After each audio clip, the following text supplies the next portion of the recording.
You ready to go? Ready? All right, let's do it. All right, good evening, everybody. It is 6 o'clock Eastern. Welcome to tonight's presentation. We're bringing back the virtual tour series here. This is our 30th installment of the virtual tour series, which began way back in the halcyon days of 2019. I can't believe that's 4.5 years ago now. Today we have a 2-for-1 episode for you. We're going to look at the interstate loops encircling central San Antonio and Houston. And we will take care of those two highways this evening, one right after the next. On the panel, we have a large couch where all of our panelists sit, during our episodes this week. And tonight, Scott has the couch all to himself. So feel free to spread out and make yourself comfortable. Just make sure to wake me up when you need me. Well, I'm hoping that you're not going to fall asleep on me because you're all I got tonight. That's kidding. Make some coffee over there, will you? At least don't fall asleep on me for the next 2 hours. You can do whatever you want after that. Yeah, it's important.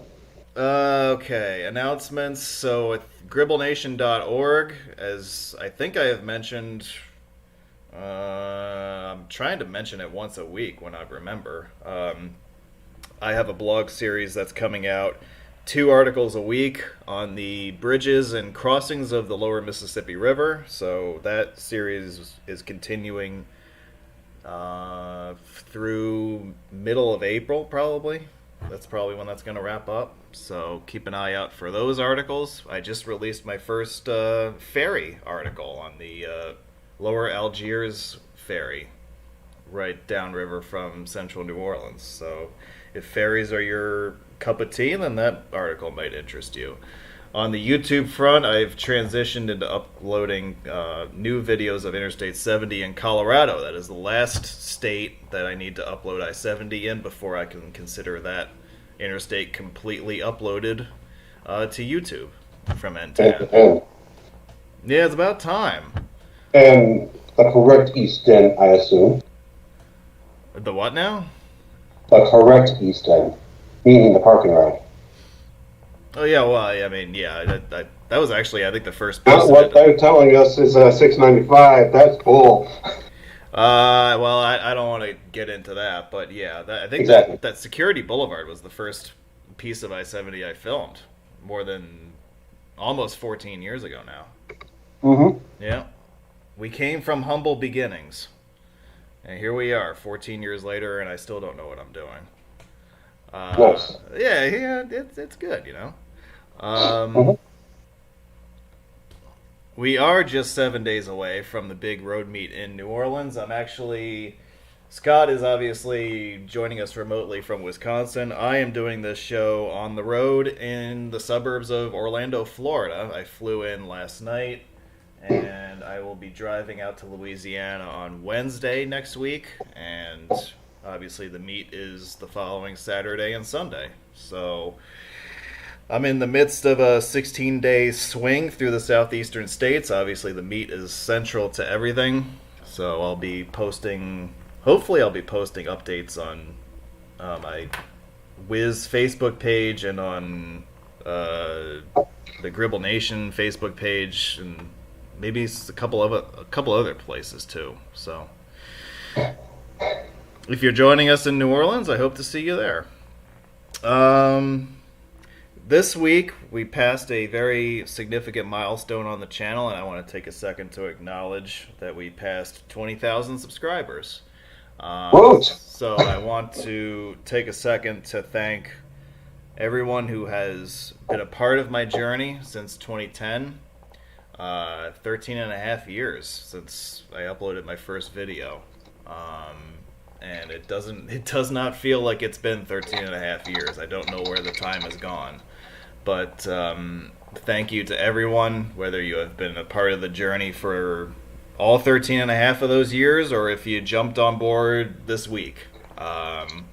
It's great having you with me, and I'm looking forward to, I don't know, dare I say, the next 13 and a half years. Who knows? But thank you to everybody who has been a part of my journey, and thank you for letting me share my travels and my experiences and my sometimes breadth of knowledge with you guys. Okay. Very good work. All right, we're going to start with 410 around San Antonio. That'll be the first video that we jump into here. You see the 410 loop highlighted in blue on the map here. It's circling central San Antonio. The loop is about 50 miles in total. And we're going to drive it in the clockwise direction, starting more or less where you see the push pin here and then working around in a clockwise fashion. All right.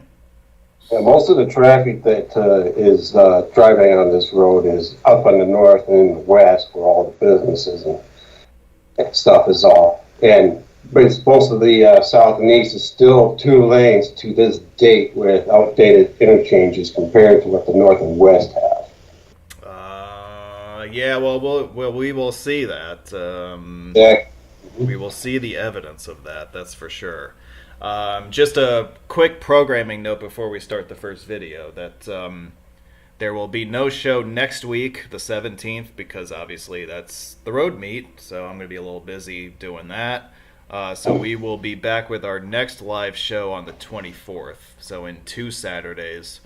And we have another virtual tour 2-for-1 lined up for you, as you see on the screen here. So I'm looking forward to that, and I don't know, we'll see who decides to join me on the couch for that one. Alright, so let me pull this up here.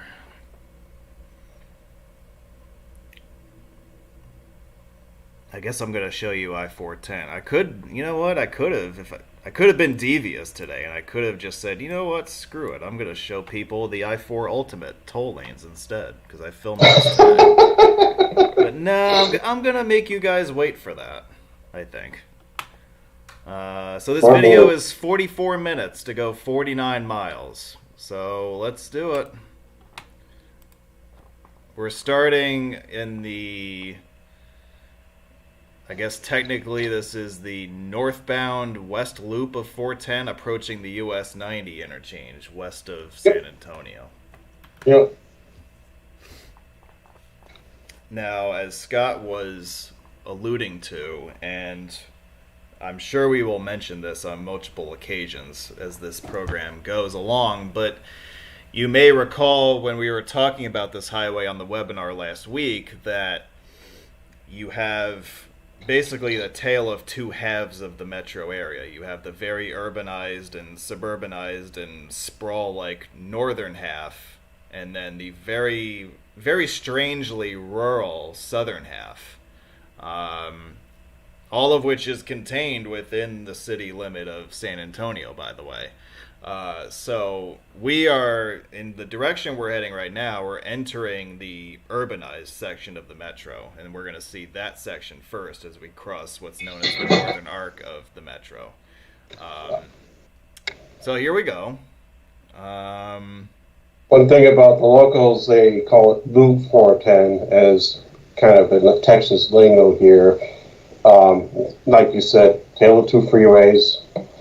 It provides access to the airport, the medical center, the research institute, the biomedical research institute, and Westover Hills area, SeaWorld, National Security Agency, I don't know if I want to go there, the joint base of San Antonio, Fort Sam Houston, the Lackland, Traders Village, Brooks Redevelopment, formerly Brooks City Base, Zinston Airport, and the San Antonio Missions Trail. You also get the access to a couple colleges, Palo Alto, Texas A&M San Antonio, and the Toyota and Navistar plants in its adjacent facilities. I don't know how far that is from New Braunfels, though.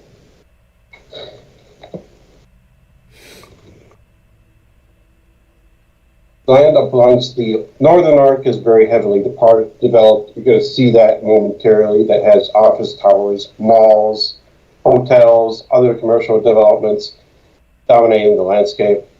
It's interspersed, dense, mid-20th century residential areas. On the other side, we'll talk about that when we reach that point.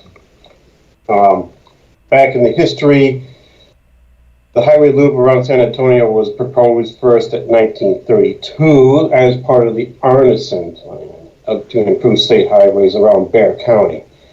That plan lined up today's loop around San Pedro, I believe that's how it's pronounced, unlike LA, and I-35 North. The remainder of the loop closer to downtown became closer to downtown than with today's route.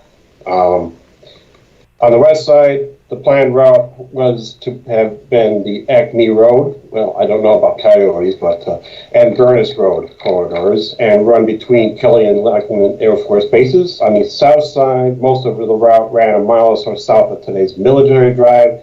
The east side, his route ran a bit east of the W.W. White Road.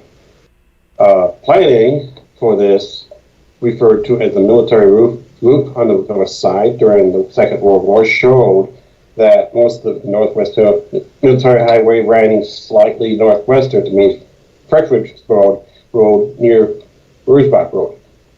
The city's master plan in 1950, the Lilly Report, moved it a bit further south to meet Calian Road at Fredericksburg Road, then followed the Calian Road corridor, I'm getting my words mixed up, at which time was still outside the city, from there to the US 90. By 1955, however, that route had been scrapped and replaced with the present-day route from the West Military Highway around the US Highway 90, then continuing along today's routing around the south side.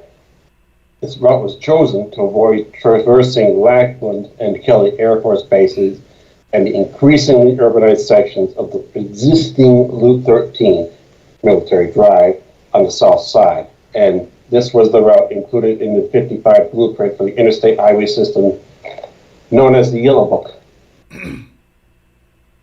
Yeah, so not all of the 410 loop was part of the original interstate system.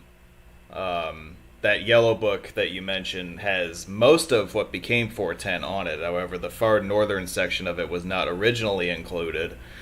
However, after construction of this section took place in the early 60s, it was eventually incorporated into the full interstate.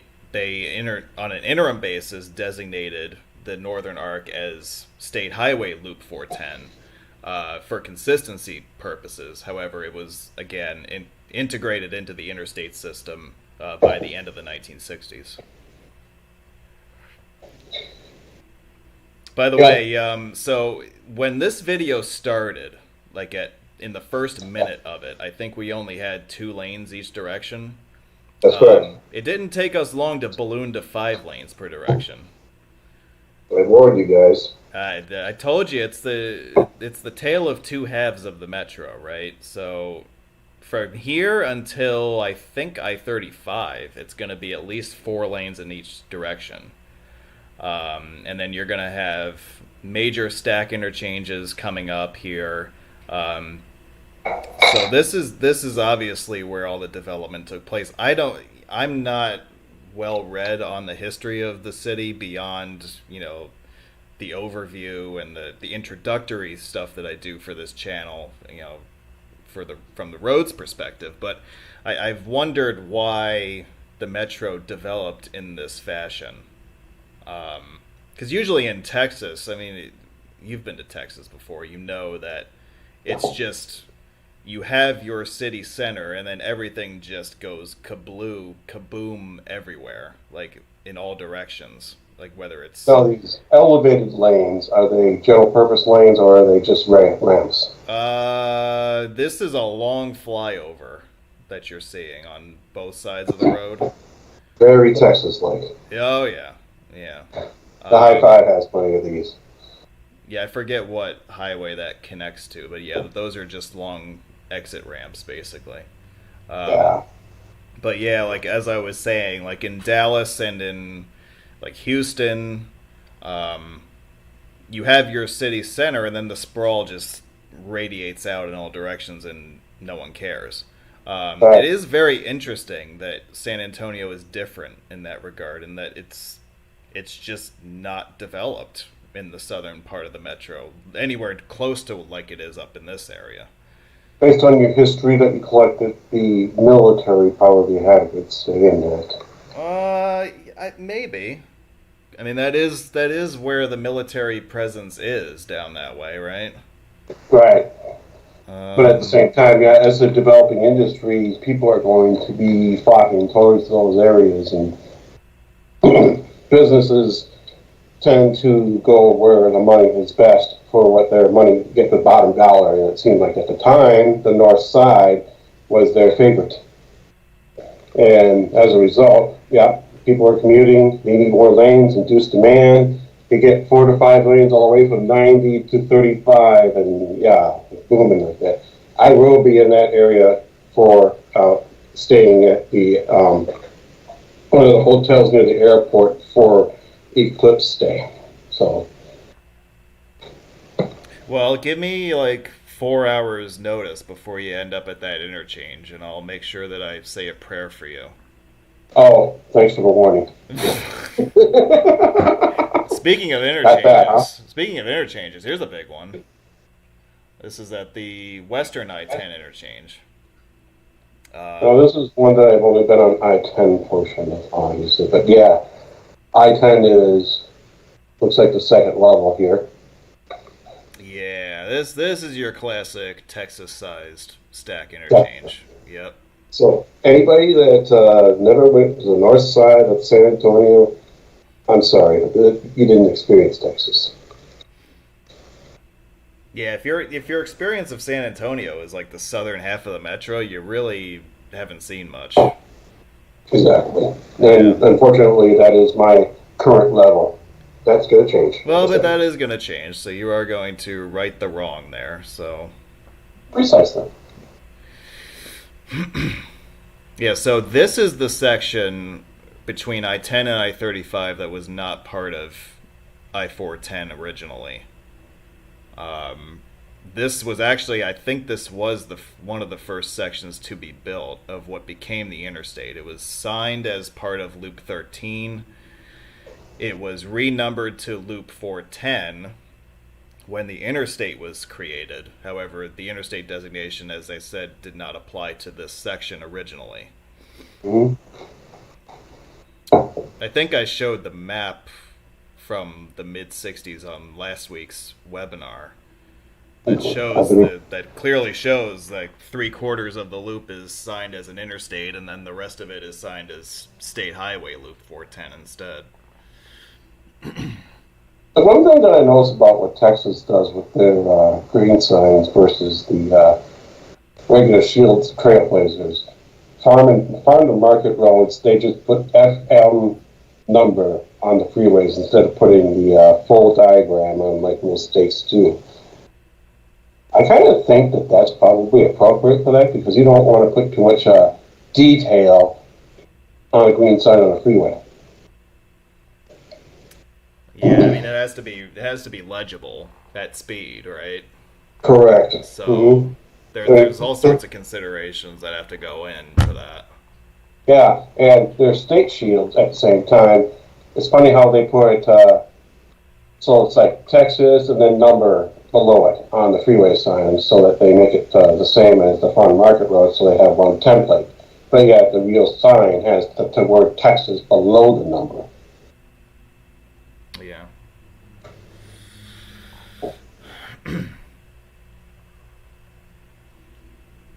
You say, that's smart, buckle up. At least they're not trying to be funny. We're coming up on my favorite interchange in all of San Antonio.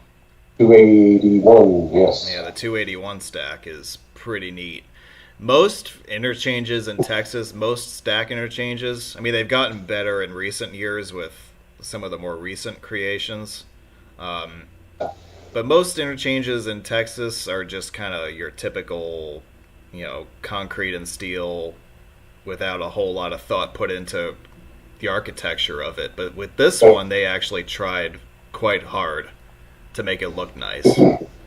Yeah, and I really like the the appearance. typical concrete and steel that you're talking about would be like an I-20 in south of Dallas, for example, and I-45. Yeah, there's so many interchanges in Texas that are those symmetrical 4-level interchanges that are they're just very bland looking. But this one, the 281 410, is very nice to look at. As I said, it's my favorite. Interchanges with both the frontage roads and the mainline freeway crossing it, which you're just ducking under now. Yeah, we're across from the airport here also. Yep, this is my base. So that must have been an interesting interchange to build, because obviously you're right near the airport, so you're relatively close to the flight paths of incoming and outgoing aircraft. So I don't know. They helped me dug, from what I understand, what I saw there, they dug into the ground a little bit. That compensates for it. Okay. Yeah. Probably put one level under in order to bring the upper levels down a level. Well, that would make sense, because, we did kind of duck down a little bit. Yeah, and actually 281 was probably the surface road, and 410 went underneath it. There's an interesting kind of reference to that, which is a little bit more unnecessary for an interchange that they had, but the Mitchell in Milwaukee is an underground stack. They use tunnels instead of bridges to rebuild that guy. Oh yeah, you're right. I do remember that. Yeah. Yep. Because that's another major exchange point that's right on the fringe of the airport area. But there's the thing about that is that I look at runways here. San Antonio's runways actually do come close to the interchange here, as I see it on the maps here, Google. The looks like runway 1813 goes close to the interchange, so that makes sense. Whereas the airport up in Milwaukee, it doesn't even come close. It only has a. I take that back. No, there's smaller runways that come close. So yeah. There we go. Yeah. But yeah, you see the land duck here. But yeah, for a while, freeways have been really, DOTs have been really making a lot of community blend-in type of development like what you see here. But that also runs up costs of projects. That's the downside of it.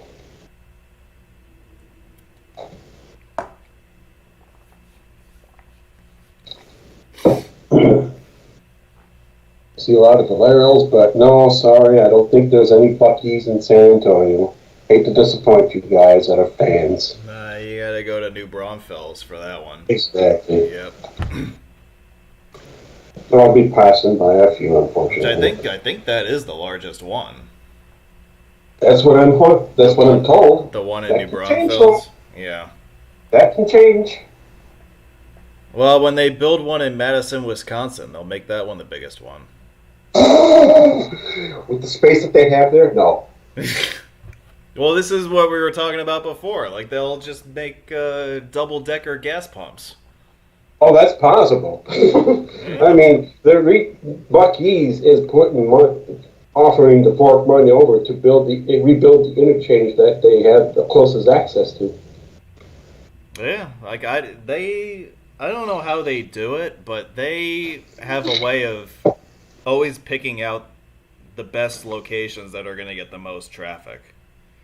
Research, probably. Like there's no Buc-ee's that I've ever been to that isn't completely packed. Mm. I don't know what it is, but yeah, like they know where to put them. I'll say that. This is now we got the join in on I-35, and looks like there's a little bit of subterranean type interchange here, but you also twining with railroad here. Yeah, this is a very strange junction that Mm-hmm. clearly the 410 through movement was kind of the afterthought movement when they were Yeah, designing this. exiting off itself. Yeah, well, and it kind of makes sense because most of the traffic on 410 is going to transition onto 35 and vice Voice versa. loss. Mm-hmm. Because in this part of the metro, I-35 sort of continues the easterly alignment of 410 as it starts to Yeah, make its way off towards Austin.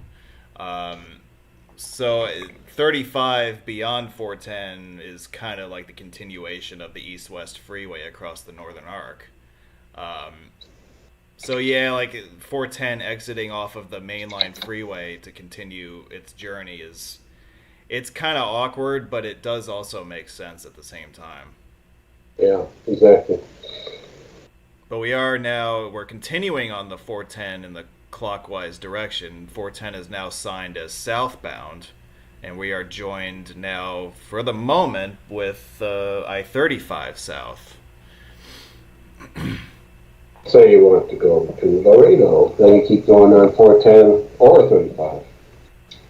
Let's see. This is exit 164. So, yeah, 164 miles from downtown Laredo.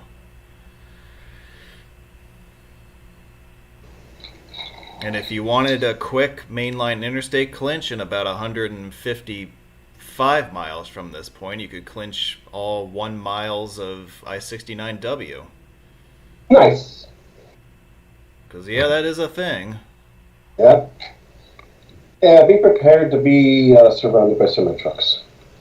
Yeah, I think we mentioned this last week, right? That Correct. Yeah. that is the main truck route into Mexico, 69W. So I think that's why they built that in the first place was Yeah.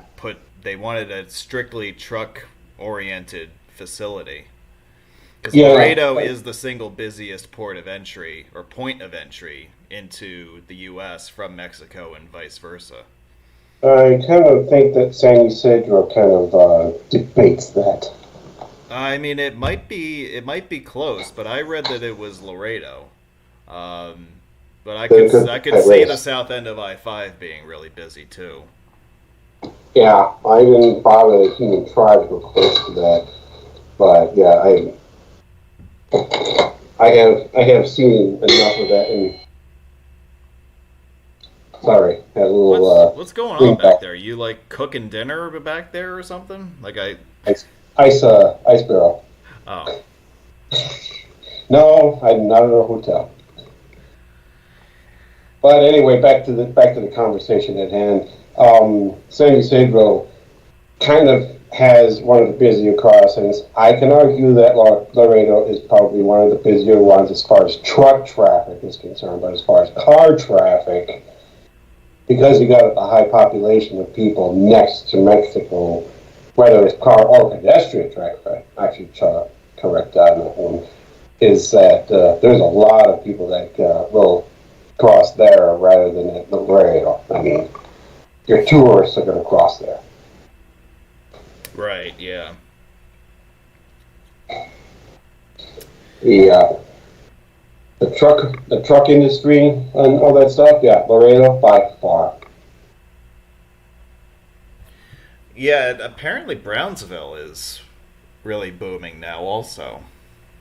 Um, so I don't know where they're at as far as cross-border traffic, but I'm sure that they would not be putting 69E and 69C down that way if they didn't think there was going to be a sharp increase in commercial traffic down that way. Well, it is Texas. Well, yeah, I mean, I understand that.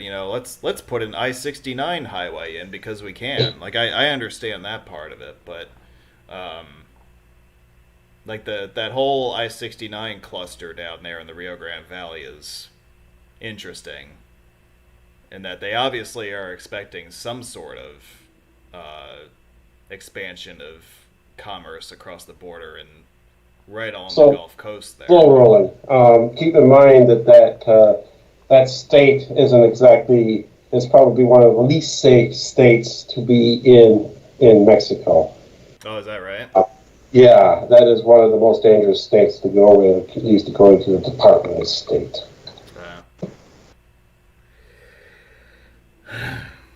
So if someone was to go over into Mexico in that area, I'd say a prayers, at least according to the official sources.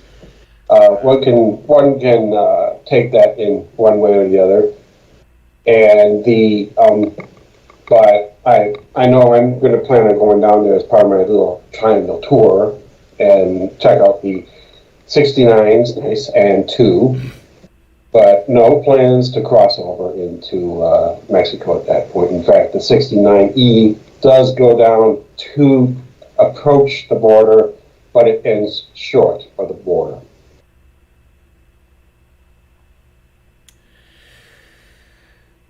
So we just went through the eastern 410 and 10 interchange. You notice the construction taking place. Yeah, they are gradually expanding this into a 4-level interchange. Right now it's bi-level cloverleaf with frontage roads. But that will be phased ancient out. Texas. Yeah. Well, or ancient Illinois or modern Minnesota.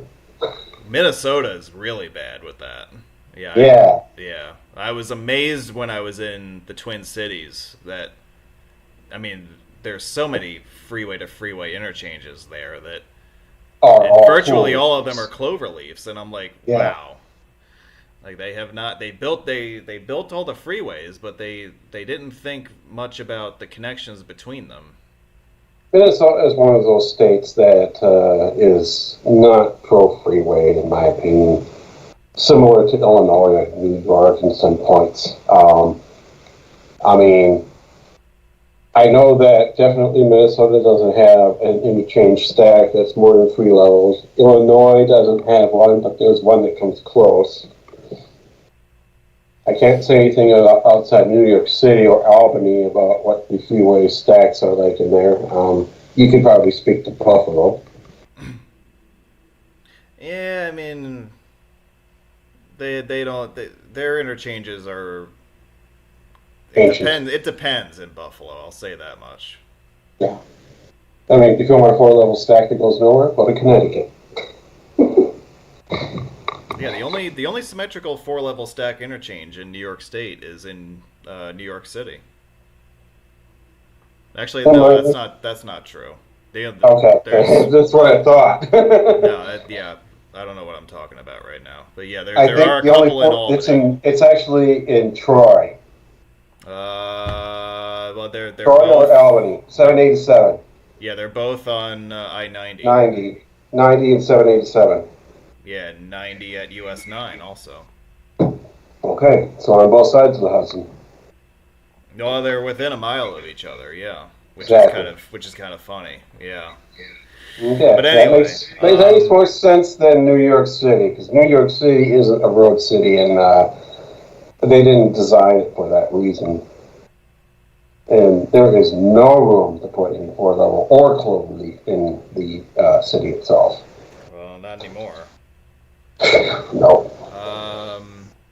Yeah, so I want to circle back to the 410 loop here. So you will notice that things have quieted down quite a bit over the last few miles.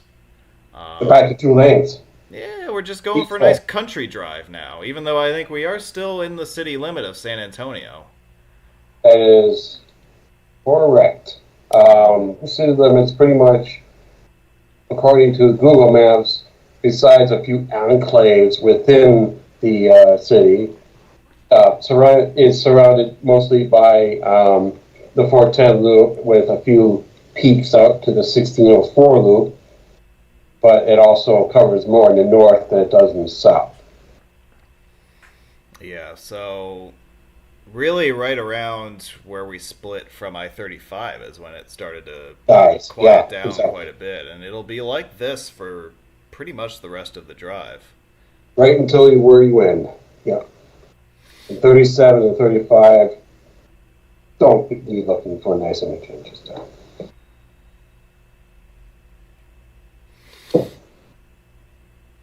Yeah, and this was the But last the section. other thing about access, the thing about, again, to remind everybody about Texas freeways is that one thing that separates Texas freeways from the rest of the United States, for the most part, there are a few exceptions, is the amount of access roads slash frontage roads slash service roads along the freeways. You get access roads that are even into the rural areas of Texas. And the way that they build interchanges is that they basically scissor out the ramps to the access roads, and then the access roads join the crossing road. There's a very common design for diamonds in Texas. You were saying? Yeah, I think I was going to mention that this section, like around I-37, was the last section of the freeway to be completed. I think it was like around 1966 or 68, something like that. Mm. Well, that's why we have the internet. Correct. 1969. 1969 was when the ant clover leaf was built. Okay. And they built access roads later in points there. So here's the I-37 interchange, which... Where is it? You can take that south to Corpus Christi, and you can take it north just a few miles into the downtown area. To the Alamo. Yeah, you know, I love the fact that, I mean, some people roll their eyes at this stuff, and I don't really care. I love the fact that San Antonio is badass enough that they put the Alamo as a control city. Let them. That's what I say. Let them. This is Texas. You know what? Yeah, I don't care. You know what? Like, some people are freaks about control cities, and they freak out about stuff like that. I think it's great. The other thing that I like... I'm looking at this. This is not a cloverleaf. This is actually a 4-level. Yeah, they did build a 4-level here. Yeah, they were forward thinking enough to do that. Yeah, unlike I-35. So I was incorrect when I said that this was a cloverleaf. I was incorrect. Well, you're probably thinking of the next interstate interchange here, which is that I-35. Yeah, that's that one. That one you probably don't even notice 35 going through. Yeah, so Texas DOT, as I mentioned, is addressing the eastern 410 and 10 interchange with the upgrades there. They do have long-term plans to address the 410-35. So slowly but surely, because the 10-35, 10-4-10-1 was definitely a cloverleaf when I used it in 16, and that's 7 years ago. So yeah, definitely time involves. Yeah. But yeah, the last one to be addressed, yes, is the 35-410 loop. Yeah, I've not found anything that says that they are looking to add a third lane in each direction here. Although, based on the amount of volume here, it certainly could use it. What day were you driving on this one? It was a holiday weekend. Yeah. Definitely wasn't Christmas. No, it was President's Day weekend. Okay, then it's probably a different day. So it was lighter than normal volume, but it was still present. I also see that they kind of put a barrier on the frontage road to reduce it to one lane. Kind of an odd thing, but they probably just didn't want to do anything with the bridge. Oh, the car on the right. What is that model? Pretty modern because they've modified it.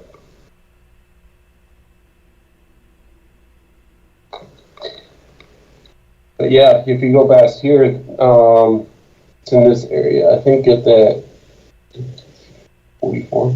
No, too late. A couple exits back, you get to the San Antonio missions.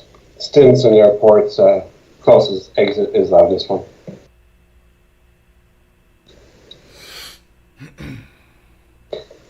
Then you get by Texas A&M San Antonio and the bases. Yeah, it's interesting. You get some of these things like the bases, the Toyota plant, the airport, the university. You think that with enough traffic here, there would be enough reason to do that. But you notice the traffic on the frontage road is going just as fast as on the freeway? Yeah, right. Yeah, I think they're probably signing the frontage road for 55 or less. And according to the site here, the speed limit on the, it's 70. The freeway speed limit is 70. And one must be careful, like I said last week, traveling too fast in Texas, because they will pull you over. Yeah, they will. Although we don't have trouble speeding because I'm behind this Love's truck. So. Oh yeah, they're probably being held up by a Bucky's truck.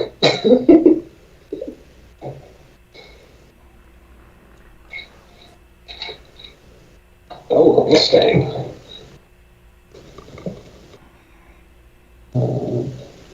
Orson Boulevard. There you go.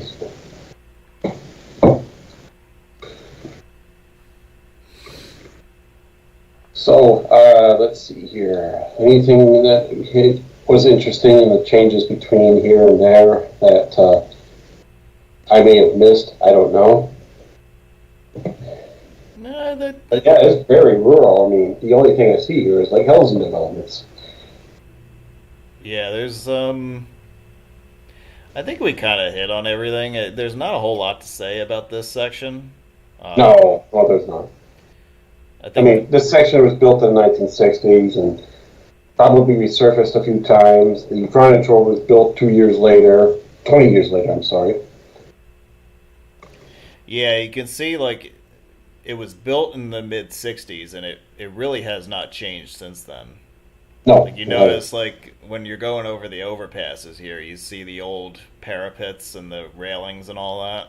Yeah, exactly. They have not touched this in 60 years. No. Now, this is interesting. I always come up to these elephant races where you're passing two trucks, and now you got a gas truck sitting next to an oversized load. Oh, that's lovely, isn't it? Oh, yeah. Elephant race. And then you get to a narrow bridge, and the oversized loads have to get in the middle of the road. Yeah, and I decided to book it here because I wanted to get around that guy. I can't blame you. It's a little wide. Yeah, well, you don't you don't want to be behind a fuel truck in case something goes wrong. No, because otherwise it's pretty gassy. Yeah, that gets expensive in a hurry.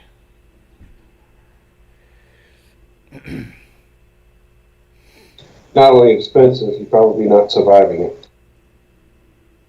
No, well, for some people, that's true.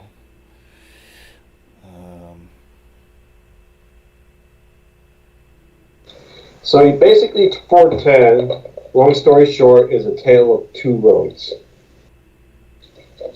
You got the old road to the south and the east, not including the portion that's concurrent with I-35, and parts of the west, obviously, south of 90. And then you got the new road north of 90, west of I-35.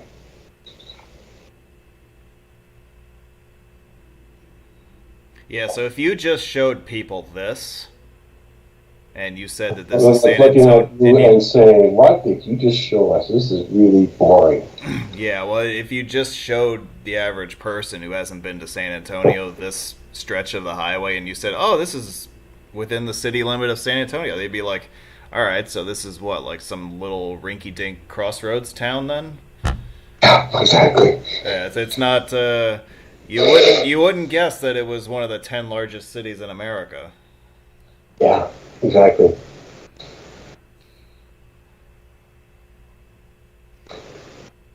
kind of an off-subject type of conversation here, which we probably have plenty before we reach I-35, which is not that far, is how states construct their sign posts and such. The Trailblazer signs in Texas, they have that U shaped off of a Samuel post. That's one of their signatures. Kind of compare and contrast to like Nevada or Minnesota like to put extra braces behind their sign just in case they get blown down, and it does get windy in those areas. But a state like Wisconsin just puts everything on wood posts. So everybody has a unique construction of signage. Yeah, there's different ways to do it, and it's generally speaking a means and methods thing. Right.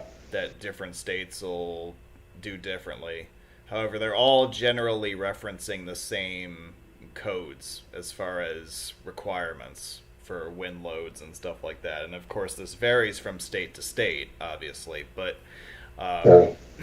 in general, you're referencing the same specifications. It's just a question of how you go about implementing it, right? Right. Not everybody has to be the same. This is the USA. Everybody likes to be their own way.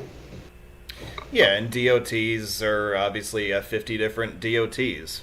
So it's, you're going to have 53, variances. Want to count it right. Well, you're going to have you got variances. You got Puerto Rico, you got Virgin Islands, you got Guam. Well, I ain't looking to do a webinar on Guam anytime soon, but the point being that there are many different outfits that do their own construction kind. Yeah, you run into many different solutions to the same question. Martian Johansson says about hurricane season in Texas. That definitely has a influence on signs. I don't know how much that influence is there in San Antonio as opposed to Houston or Brownsville, for example, or Corpus Christi. Yeah, I mean, you would typically, I would imagine Texas would be a bit more stringent as far as overhead sign structure design for wind loads, because you're factoring in, severe weather and hurricanes and that sort of stuff. Not just here severe weather. I mean hurricanes, but you also got severe thunderstorm season in the spring. Oh yeah, right. That's what I meant by severe weather. But yeah, so the wind loads are more of a factor in places along the Gulf Coast, and then up in the Northeast there are other loading combinations that are more prevalent. And so this is where the variance from state to state comes in, as far as the design of these things are concerned.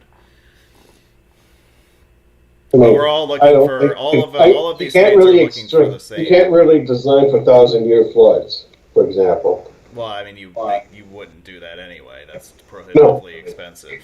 But you can definitely, nor can you design for Category 5 hurricanes, but you can try to design to weather the Category 3s, where Houston will get quite often. Yeah, it's a balance between risk and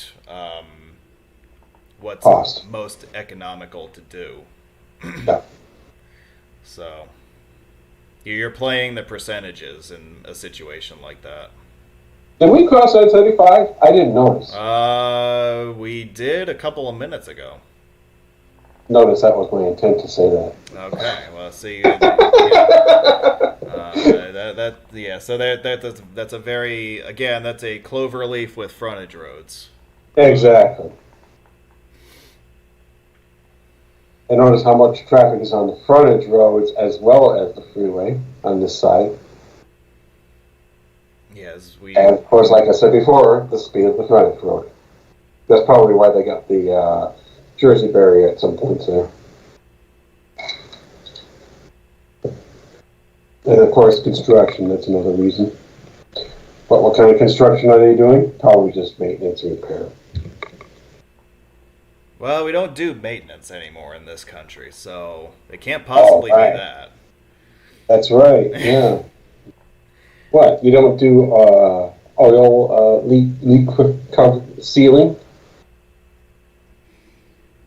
Del Rio. So we're coming to the close of the 410 loop.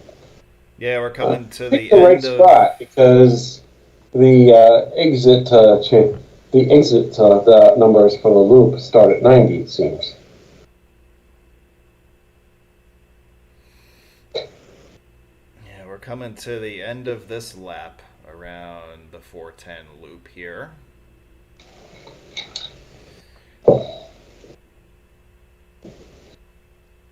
And no, Laura, I think you got the answer from Dan about with doing the next subscriber special on Guam.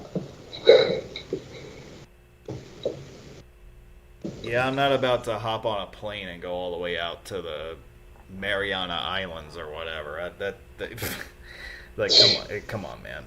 Like, not unless you can afford a luxury hotel.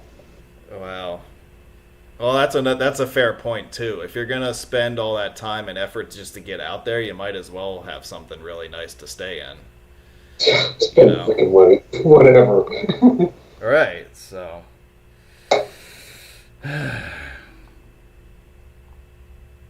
All right, we completed our loop. Congratulations, everybody. Woohoo! Nice, you can run that Hyundai.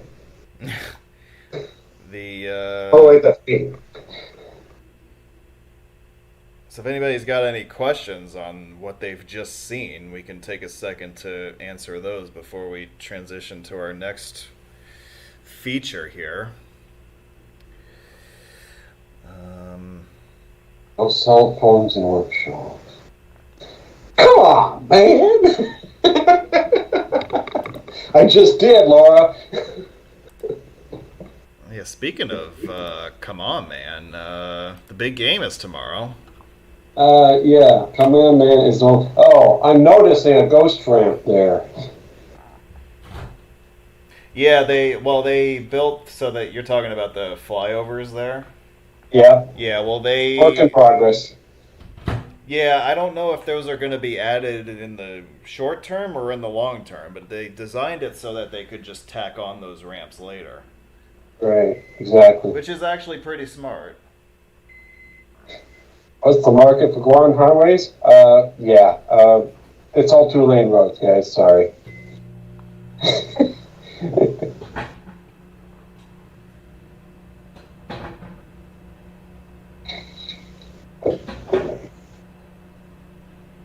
Intermission time. Please feel free to post your questions in the live chat if you want to ask them. We're certainly willing to answer. I was just reaching down to reheat my coffee in the hotel room microwave. One question that was asked was, how big are these video files? How big are these video files? You know what? I could tell you right now. So these files here that I'm using for the virtual tours are compiled from a bunch of different individual files. So I go into a video editor program and I splice them all together into a single continuous file. This particular one is about 3 gigabytes. I would say, on average, when I'm filming my traditional files in the standard resolution that I film them in, I go through a gigabyte of storage every 11 to 12 minutes. And then when I go to splice these longer videos together, what happens is that the files sort of get compressed a little bit so that it drops the overall size of the file, but it allows me to elongate into a much longer video. You haven't noticed this yet, but I don't know if there's going to be a difference between the camera that you used out there in Texas and one you have now.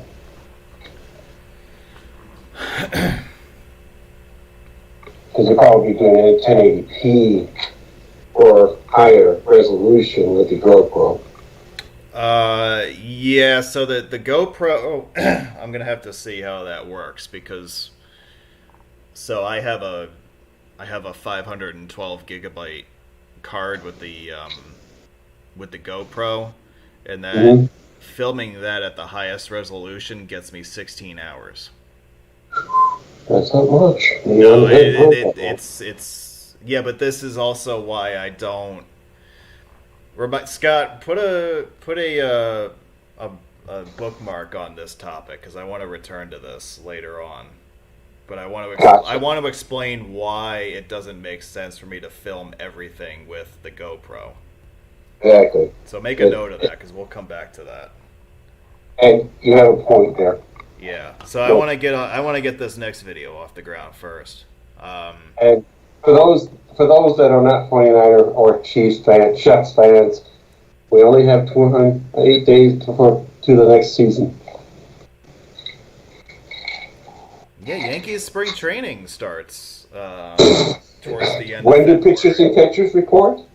I think it's in the next 10 days. Their first spring training game is actually going to be right down the road on the 24th. I actually might go to that game. It was interesting how in 2020 that was probably one of the rarest things in sports where you have all four of the major leagues in the USA playing at the same time, meaning NBA, MLB, NFL, NHL. Because the NHL and the NBA had to scramble to save their seasons after being postponed for a while. MLB was put a little late because of the fact that they cut their season in half. The NFL obviously did their thing normally, but it just happenstance that in September everybody was playing.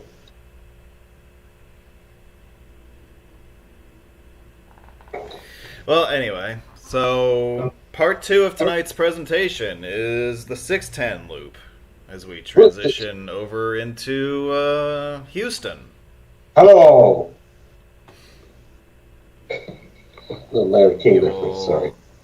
Take note of the presence of the 610 around central Houston, as we will talk about in forthcoming presentations. Houston is badass to the point where they have really 3 beltways, if you include the Grand Parkway as one of them. Yep, the 99, the Beltway 8, the 610 loop. And you can traverse the inner loop that encircles the immediate core of the city as well. So I guess technically there's 4 loops. Which won't be lasting very long, might I add. That will be saved for the webinar. Yeah, we'll talk about that. We'll get into that ridiculous plan that's apparently a done deal at this point. Again, a quick reminder, we're not doing anything next Saturday because of the road meet in New Orleans, so our next program is not until the 24th. Another 2-for-1 virtual tour episode. Well, I think that they need to construct the rest of the 3rd beltway before they go to the 4th beltway. Well, at the rate that Houston's expanding, we might get there. Not sure if Houston or Beijing. Alright, so we begin this video. We are not... Let's see, we have 33 minutes to go. This video begins at the... I don't know what the hell this truck driver was doing. But anyway, this video begins on at the southern end of the Hardy Toll Road as we transition onto 610 East on the north side of Houston. So that's where we are as we start this video. And we're going to go in a clockwise direction just like we did with the 410. 610, known as the loop, loop 610, inner loop, or just 610. This traditionally marks the border between the inner city of Houston, also known as inside the loop, and its surrounding areas. While the proper Houston definitely expands beyond 610. This is one of the three beltways, as Dan alluded to before, the second two being the San Houston Tollway Parkway, aka Beltway 8. The two are not one and the same, but that can be discussed in the toll route of next webinar in 2 weeks. And State Highway 1909, which is the Grand Parkway, which is partially complete on the northern, west, and east sides. The rest being in planning. In Houston, in the area inside 610, is the urban core. According to Jeff Balke of the Houston Press, the freeway is much of a social and philosophical divide as a physical one. Mike Snyder in the Chronicle wrote that someone from inside I-610 might feel like he's sort of special because he's close to the city's historical core and its major businesses, educational, and cultural institutions. That was a quote of his, paraphrased. Concept of building a bypass highway around Houston first proposed in 1931. That didn't formalize until 1941. The loop was initially proposed to transport troops and material around the city. On May 3rd of that year, Harris County voters approved a plan to build the defense loop. It was officially designated as Loop 137 and 42, and the North Loop was approved by the Texas Transportation Commission. World War II delayed that construction until the 50s. In July 53, the city asked the Transportation Commission to include two new sections of 137, being the 7 west and south loops, as part of the state's highway system. It was initially rejected, but in October 1954, the North Loop was upgraded to a freeway, and the west and south loops were approved as freeways. Here's where it gets interesting. When the interstate highway system was authorized in 56, then C-shaped 137, now designated I-610, was adopted into the plan. The East Loop would not be approved until 1960. That segment was finished in 73 with the opening of the Sidney-Sherman Bridge over the Houston Ship Canal. The construction of the North Loop was begun in 1950, sporadic throughout the 50s and 60s. It was completed in 76 with the interchange that connects 610 east of Houston. In the 90s, the Texas Department of Transportation proposed widening projects over the West Loop, which at the time was the busiest freeway in Houston, and one of the proposals was a dual freeway. Remind me where we are right now again, with south of the north side, east of Hardy. Yeah, we're turning south at the northeast corner of the loop, yeah. So we won't see this double they were talking about it until then. So they were talking about dual freeway with a total of 24 lanes in some places, which would have made it the widest freeway in the world, but Court decision said no.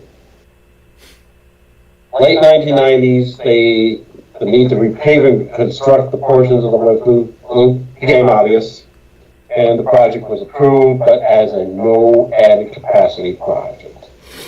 Only safety and structural improvements allowed. Some Houston residents, however, have noted that merging lanes and exit ramps, particularly long, and in effect, may serve as additional lanes.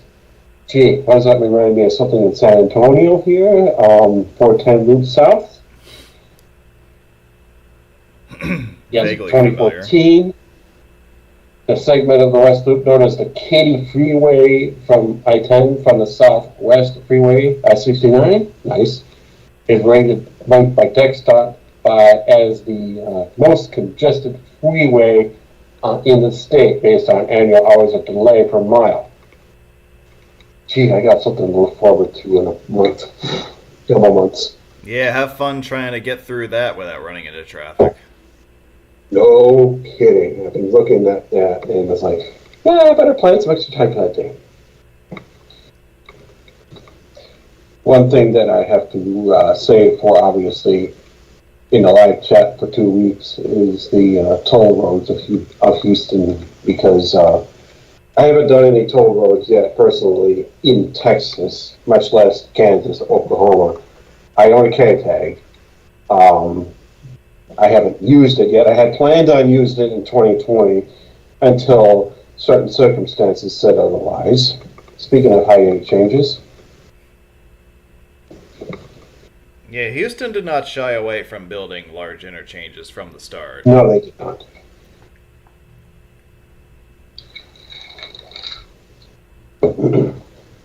But yeah, I probably will have to replace the K-tag device that I have now, because I had ordered a candy bar type K-tag, but I have a feeling that I'm going to have to get a sticker anyway.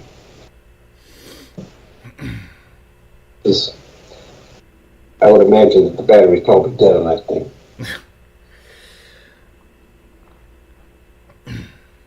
Your sun press, is that a mini or a pro? I hope a mini. I guess it qualifies. Sticker, it's a mini. Well, it's not a sticker.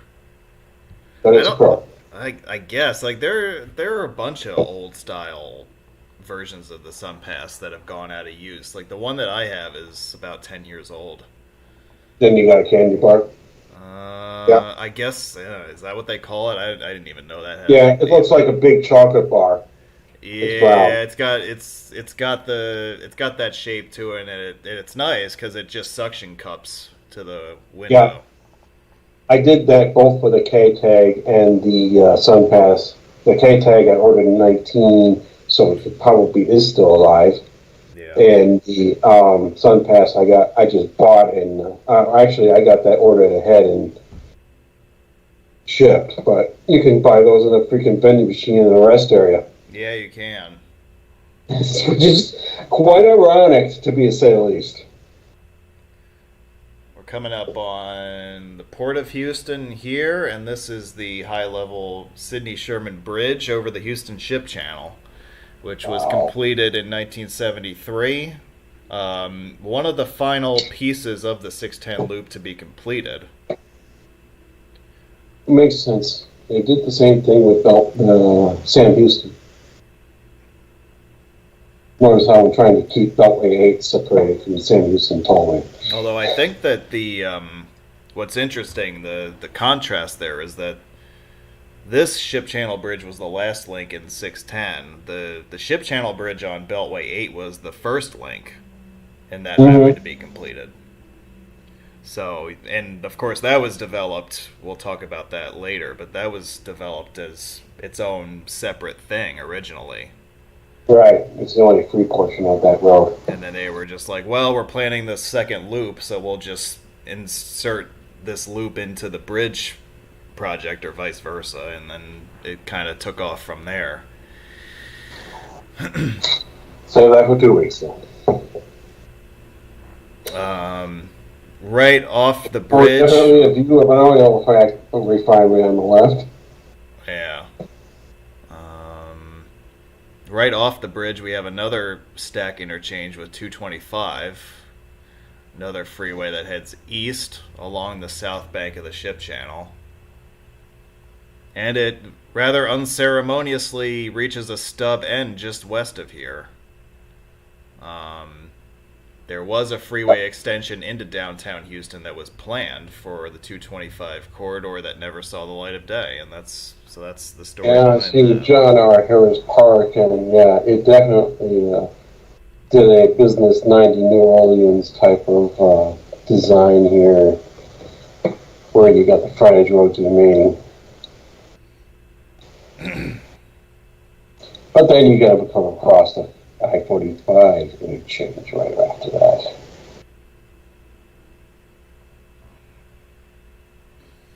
Isn't there a regular Texas Highway 8 somewhere in Texas? Scott, I don't know the answer to that, do you?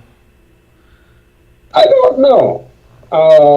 There are so many state routes in Texas that you can't keep track of them all.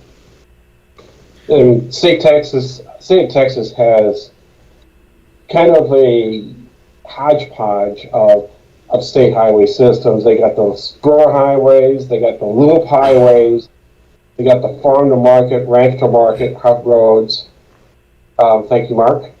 And then the regular state through route system. Yeah.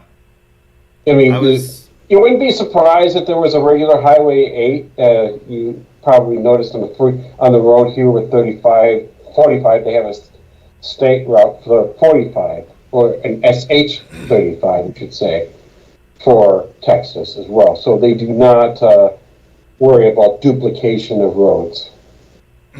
Yeah. Well, Texas is so big that you can duplicate. And, you have to duplicate. Yeah. You're not going to run into trouble if you have State Highway 45 out in western Texas, for instance, because nobody's going to confuse those two. Speaking of long flyovers. Yeah, so that's the Berry, Texas. southern I-610-45 junction. Yeah. So it's kind of like a 5-point interchange here. You got the IH-45, IH-610, and SH-35. Yes, that's how the DOT refers to them as such. I was trying to find out if there was any significance to the number 8 in Beltway 8. Because it comes after 1 through 7. Well, it's the only bannered road in Texas with Beltway, so it's not like they used up 1 through 7. No, they haven't. No, they haven't used Beltway 1 through 7 yet. Yeah, so I am not sure what that is. I haven't gotten to the bottom of that yet. You know what roads Beltway 8 labels? I don't know off the top of my The head. frontage roads. What's that? Beltway 8 designates the frontage roads. No, I understand that. I'm just wondering what the connection with the number 8 is. Oh, If there is one. Like, I don't know. Yeah.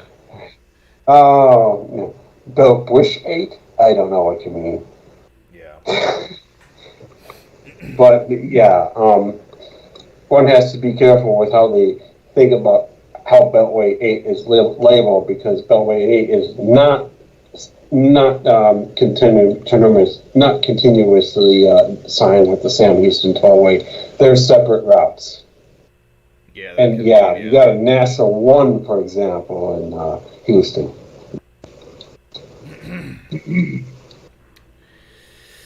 So yeah, you saw the 2 park roads in San Antonio, right?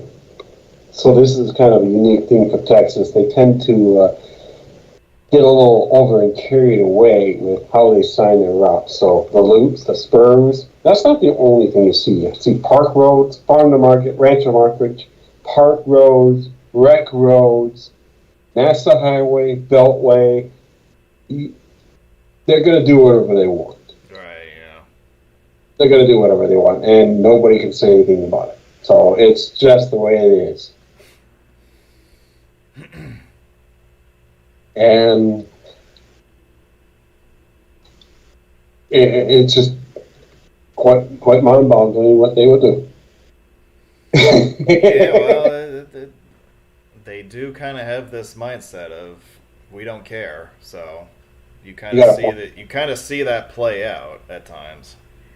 Yeah. Bush makes sense, but if you're talking NASCAR, because Kyle Busch drives the 8 car. No, Daytona 500 is next week. Yeah, it is. So I'm getting out of Florida just in time for that. It. They're going to be probably sending a car driving around New Orleans. Yes, we're going to do 200 laps around New Orleans. Exactly. Yeah. It's a lot slower than Daytona Beach. Yeah, right. Now, this 288, that just caught my eye, and what is that? That is a toll road. Yeah, so this is the newly rebuilt 610-288 stack. Yep. And there are managed lanes on 288, which are probably the single most expensive set of toll lanes I've ever driven. It look to me like it's still under construction. Yeah, this project was supposed to be wrapped up in 2024 at some point. Okay, So yeah, it's in. that makes sense because according to Goog, it's closed, and there are sections of the 610 that are marked closed, according to the Goog, until early 2024, April. So, yeah, they're still doing a lot of work on this thing. And as you see from the delayed video, we're switching over to the frontage road slash ramp here. And the flyover that preceded that had a ramp that was closed and no sign on the sign bridge.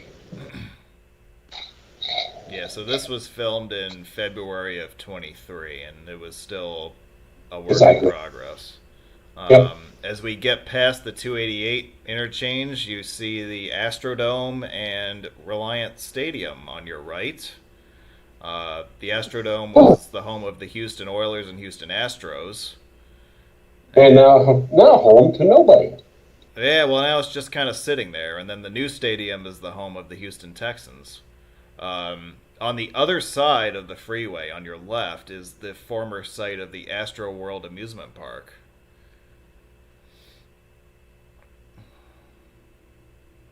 And this overpass we're coming to right here is a pedestrian bridge that used to connect the Astrodome with the amusement park, and it's just kind of been sitting there ever since the amusement park was demolished. We also, I think, have the Houston Rockets in this area, too. I don't remember where the Rockets Energy play. Arena. What is that? No. Where do the Rockets play? I don't know. They play at the Johnson Space Center. Cute. But yeah, the Astor Road used to exist. Nowadays, you think about Texas, you think about Six Flags over Texas. Yeah, Astro World has been gone for a long Quite time a now. while. Anything that has to do with Astros, except the baseball team that cheated, is gone.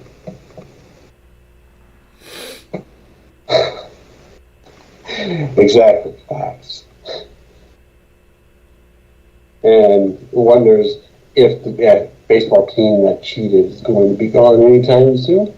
No. The baseball stadium was also right next to the NRG Stadium as well, real close. And so both the baseball stadium, I think it was May Park at one point, but I don't know what it is now. It still is. Changing the names. I think it's still Minute Maid. Okay.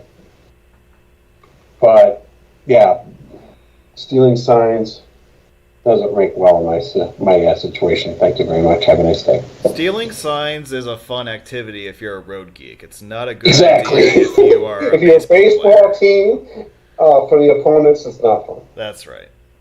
Mm-hmm. At South Post Oak here, we reach the southwest corner of the loop, and we're going to turn back to the north. Notice how we got an exit 4B here with no left tab. Yeah, Oh, so wait, there's one. this interchange was built this way because there was a plan to build a freeway from this point to the south and southwest, but that never saw the light of day either. And of course, as I mentioned last week, this is very classic Texas, where they put 3-digit numbers on a 2-digit sign. Yeah, that's right. Yeah. Postal. Yeah. Various grandiose freeway plans like that never happened. And then you come up on the most congested part of the freeway when you pass. Oh, this is it. Here we come. Yep. And how many skylines does Houston have? More than one. More than one. That's right. Yep. Just like LA. I guess there's more than one in LA, is there? I don't know. There's downtown, there's Century City, and Century City is a neighborhood of Los Angeles. That's where the Nakatomi Plaza was located. Okay. Fox Plaza building is what Stu Vanaka told me. Yeah, so Yeah, there's so so this cluster of skyscrapers that we're coming up on is collectively known as Uptown Houston. Um, must be on a hill. yeah, I mean, I don't really know how they came up with this idea, but so that's what it's referred to. It's kind of like I think it is still within the city limit of Houston, but it's kind of its own separate. It's It like is it's another central business district to the west of the primary one. Bel the Air, the actually, and it's tower its own the city. tower that is straight ahead of you, the tallest one, that is the tallest skyscraper in America that is technically not part of a downtown. Right. That is actually Bel Air, not Houston proper. Is that right? Okay. Yeah. There's two enclaves inside the Houston proper called one Bel Air, the other one West University Place. Um, Judging from the close approach to the stack and the stack showing in front of this, the skyscraper is in Houston, not Bel Air. Okay. Here we have But that's just a the rough guess. But yeah. yeah, we're approaching I-69. Nice. This is the southwesterly junction between those two. And of course, the Texas driver, as usual, cutting lanes in order to get to the exit ramp. Yeah, this stack has been under construction for the last few years. A project started in 2018, and that project was supposed to be completed at the end of 2023. Still isn't. Well, I mean, it wouldn't surprise me if that one was delayed, but But there's still probably remnants. You see crane there. I noticed on Google Maps there's a Texas U-turn that's still closed. yeah. So here's the drive on. Here's the drive, quote unquote, downtown on 610. This is the section that you referenced earlier that has the high rate of traffic jams. Yep. And you can probably guess why, because it looks like we're going through the middle of a city, but we're going Yeah. through the middle of a part of the city. Yeah. Another was basically St. George Place, Larchmont, the Galleria. Yeah. This will be one of this is essentially going to be one of my bases.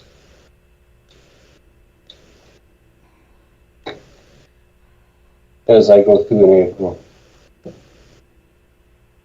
If you're wondering about my status as far as Houston, I haven't been to Houston, so I'm kind of going along for the ride here.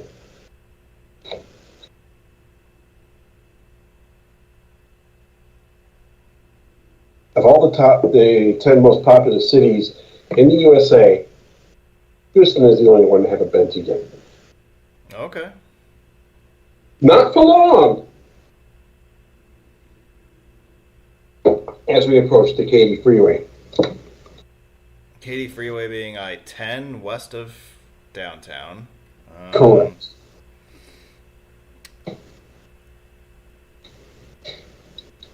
That's one that we can discuss when that webinar comes up, but that is one unique freeway. Yeah, well, there's the saying that everything is bigger in Texas. I would say that Exactly. I-10 west of Houston is like the quintessential Texan freeway. Exactly. If you want to see what we mean by everything is bigger in Texas, drive I-10.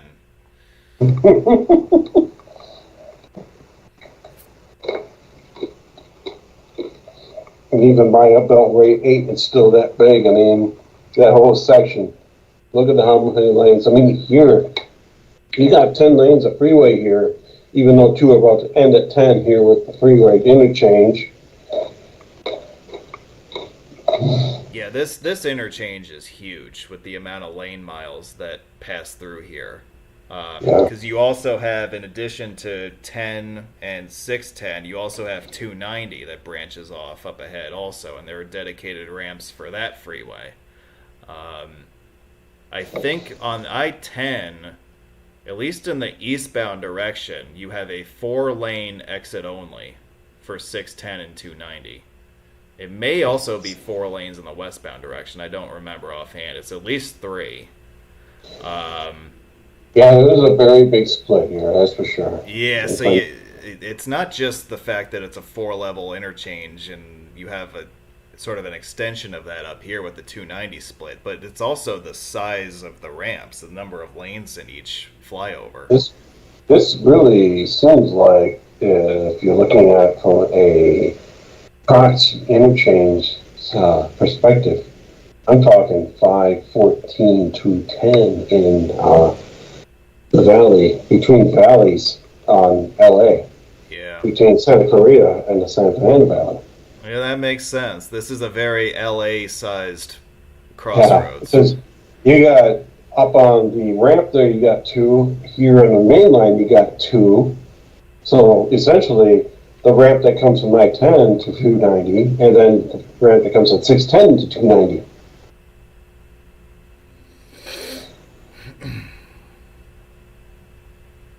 But yeah, that New Hall Pass interchange, that was one that I drove on a daily commute for 6 months. Oh, yeah, that's right. Mm-hmm. It kind of wore out my desire for city life. Oh, watch out for that guy there!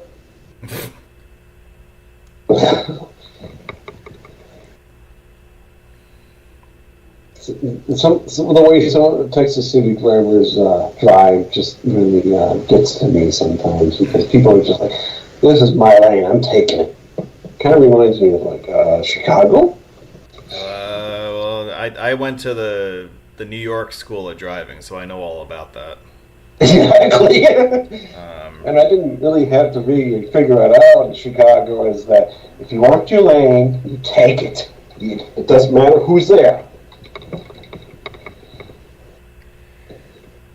Yeah, we've turned back east, so we're now heading east on the north loop. Yep. As we start to head towards the home stretch here in this video. Lazy Brook, Timber Grove. Yeah, the only Forest. I see people in the chat referencing song lyrics. The only song that I'm paying any attention to that has references to Houston in it would be Midnight Special. I've been listening to that song quite a bit lately. What vehicle were you driving in this road, by the way? Huh? What vehicle were you driving on this road? This video was the Dodge Charger. Ooh.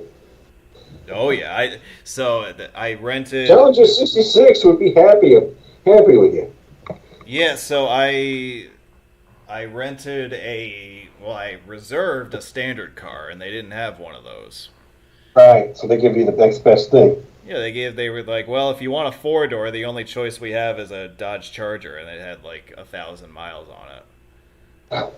And I was like, well, 1,000 miles? That's 7,000 miles. That's You can pretty put more tough, on man. there. You got plenty of miles. Yeah, I don't know, man. That kind of sucks. And I was like, well, I guess I'll take it. And then I left the rental car place, and I was like giddy for like the next 2 weeks that I actually got basically a free upgrade to a muscle car. Charger. And I drove it like it was a muscle car. Drove it like you stole it? Yeah, well, you know what? Somebody's got to break it in. Well, I was on the Big Island. I had a Chevy Camaro SS, so I definitely drove it like I stole it until I got into the rain, because you never put all-season regular tires on a muscle car. Ever. Yeah. Because the engine is too heavy for it.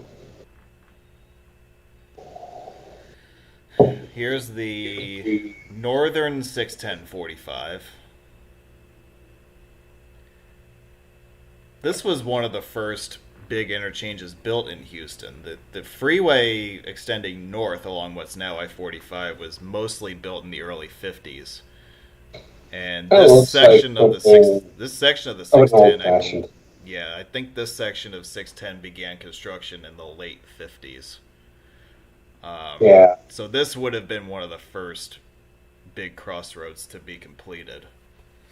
This is a little weird where the left exit still exists, and the main line surrounds the left exit points, and the left exit points basically cross underneath or over 45.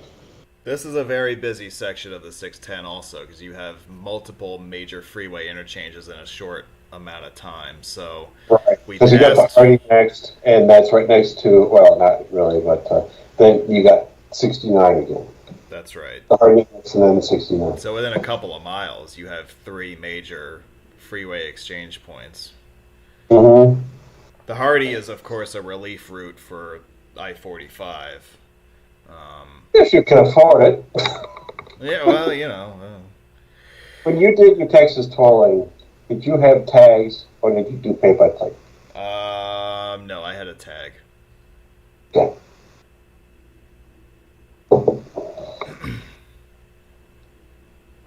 And look at that. We've reached at the end of the video. We've reached the end of this loop around the 610. So congratulations, everybody. You want to go to Cleveland? I've already been there. I'm good. Which one? Well, actually, not the one in Texas. Although I know that's the joke you're making. Yeah, exactly. Yeah. Yeah, on the 69. Cleveland, Texas, the other mistake on the lake. That's the truth. There is a lake. I think there is a lake in Cleveland, Texas, too, isn't there? That's what I said. Yeah, see that? And well, you know what? If If the Browns piss off Ohio again, they can move to Cleveland, Texas, and still call themselves the Cleveland Browns. They probably should, because that's exactly what they're doing by leaving the stadium they just built.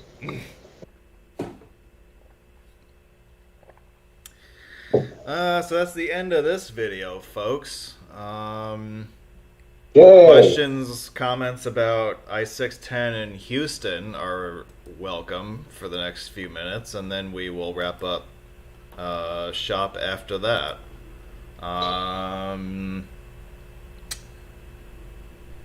Let me see. Let me catch up on some live chat remarks here. Dan, have you ever caught an accident making these videos yet? Not yet. I've caught some close calls, though. There's a few in these videos. Yeah, I People crossing 5 lanes in order to get to an exit. I feel like, just based on what I saw today in Florida, I am sure that I will see multiple near misses in the next couple of weeks. You didn't see any planes on the highway, didn't you? No, I've never seen that before. Naples. But had a plane crash in Naples and closed I-75 yesterday. Oh, is that right? Yeah, and it was basically fired up and like that. Even sucks. Sorry, Laura. Yeah, I've not captured anything on camera yet. But yeah, I can attest to the volatility of traffic on I-4 because I was driving southwest on I-4 towards Tampa, and I've had a car cross 2 lanes in front of me with traffic right in front of me. It was, I'm like, okay, I'm glad I'm still alive.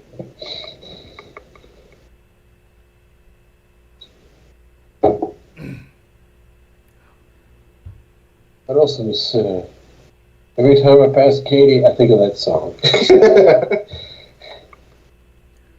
Oh, I want to revisit what we kind of talked about earlier before we sign off. Oh, about I forgot already. You forgot already? Oh, Stubby. I know you mentioned it. Do you remember what it was? Yeah, it was it was filming with the GoPro. Yes, that's exactly what I was thinking Yeah, about. see, I'm glad you wrote it down like I asked you to. Hmm. Yeah. So I made the mention that I had acquired the GoPro and I was gonna, add it to the cameras that I film with, and I can tell you right now off the top that it's not going to be used to film everything. Um, these things it's a great camera to have. It films in 4K, and the resolution, the picture quality is outstanding. The problem is that this resolution and picture quality comes at a price, if as far as data storage is Size of concerned. data on files. Yeah, so as I mentioned before, there's the highest memory card that I have for that thing is 512 gigabytes, or Mhm. half of a terabyte roughly. That may And seem like a lot, but when you're you doing 4K videos, that adds up. yeah, it's got like 16 hours at That, 4K. So you can imagine that it becomes very impractical very quickly to be able to store that amount of material. mhm. Um, so it's only going to be used in select instances. It will probably be used as a live streaming device. And, Didn't you have problems with that too, though? well, I mean, I'm still kind of working out the kinks with this. There have been problems in the past with other devices I've used. Yeah, because you're doing this on a cellular line, and cellular line you can't rely on totally yet. Yeah, well, that's why I'm trying to move away from that. Yeah, but so yeah, it'll be used to document my favorite drives in a higher resolution, a higher picture quality. That's what you can look for as far as that's concerned. Um, Everything else is still going to I be don't know what you filmed would in. call your favorite freeway. I would imagine I-84 in New York is not your favorite freeway. Well, I'm going more for like urban drives and yeah, like favorite drives of mine. So, Oh, so maybe the Dallas High Five would be one. well, I mean, yeah, I mean, for cities that I've already been to, then I would probably um, just kind of reshoot certain areas, you know, Example. in the city centers and stuff like that. Yeah, but it's Or not shoot. going to be a huge overhaul of the entire video catalog. That is just not practical. No, So, the amount of cost effectiveness in that is not going to be worth it. well, and this is why I've continued to film with the camera equipment that I've always had for the last 13 years because the cameras don't overheat. They take disposable AA batteries, which are easy to find. And from a storage capacity point of view, it's very economical to film everything at the resolution that I film at because I don't have to worry too much about storage. No, and So if some you're point if you're it just works documenting all fine. the metro areas in the US and there's a lot of them, you're going to Yeah. need a whole lot of hours of tape. So, filming at the resolution that I have, while it has its drawbacks in terms of its picture quality at times in certain situations, it really is the soft sweet spot, if you will.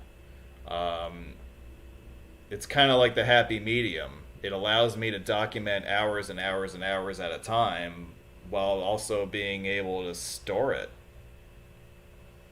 So that's how So it's I'm cost able money to keep to everything. backing it up.